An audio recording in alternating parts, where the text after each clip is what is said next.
జగన్ గారు డైరెక్ట్‌గా ఢిల్లీలో అసెంబ్లీకి వెళ్ళి రాష్ట్రపతి పాలన కావాలి అంటున్నారు. దాని గురించి మీరు ఏమంటారు మ్యామ్?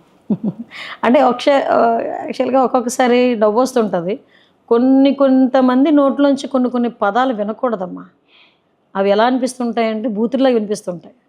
అలాగే జగన్మోహన్ రెడ్డి నోట్లోంచి శాంతి భద్రతలు, లేకపోతే జగన్మోహన్ రెడ్డి నోట్లోంచి మా వోళ్ళని చంపేశారు, ఇలాంటి పదాలు వింటా ఉంటే అబ్బా! ఇందుకేనా మనం రాజకీయాల్లోకి వచ్చింది అనిపిస్తుంటదనమాట. అంటే ఆయన అసలు యాక్చువల్‌గా లాస్ట్ 5 ఇయర్స్ కూడా రావణ కాష్టం చేశాడు రాష్ట్రాన్ని. అతనికి నచ్చకపోతే ప్రజావేదిక లాంటి వేదికలనే కూల్చేశాడు. ఎంత సైకో అంటే ఆయన, మేమెందుకు సైకో అంటామంటే, అదే ప్రజావేదికను కూల్చే ముందు కలెక్టర్ కాన్ఫరెన్స్ అని చెప్పి కలెక్టర్స్‌ని అందరిని కూర్చోబెట్టి మీటింగ్ పెట్టి, నెక్స్ట్ డే ఇది కూల్చేస్తున్నాం అని చెప్పి మరి కూల్చాడు. అదే ప్రజావేదిక గనక ఆ రోజు ఉండుంటే చాలా మందికి ఉపయోగపడేది. అంత సైకో మెంటాలిటీ ఉన్న జగన్మోహన్ రెడ్డి సొంత బాబాయిని చంపినప్పుడు దాని గురించి మాట్లాడడు.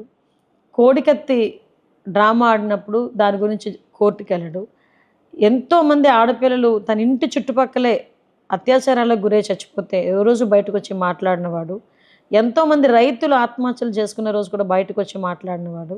ఇలాంటి వాడు ఈరోజు బయటకొచ్చి చంద్రబాబు నాయుడు గారి పరిపాలన స్టార్ట్ అయ్యి ఇంకా 2 మంత్స్ కాకుండానే అన్ని రాజకీయ హత్యలు జరిగినాయి అని ఢిల్లీ వెళ్ళి ధర్నా చేశాడు.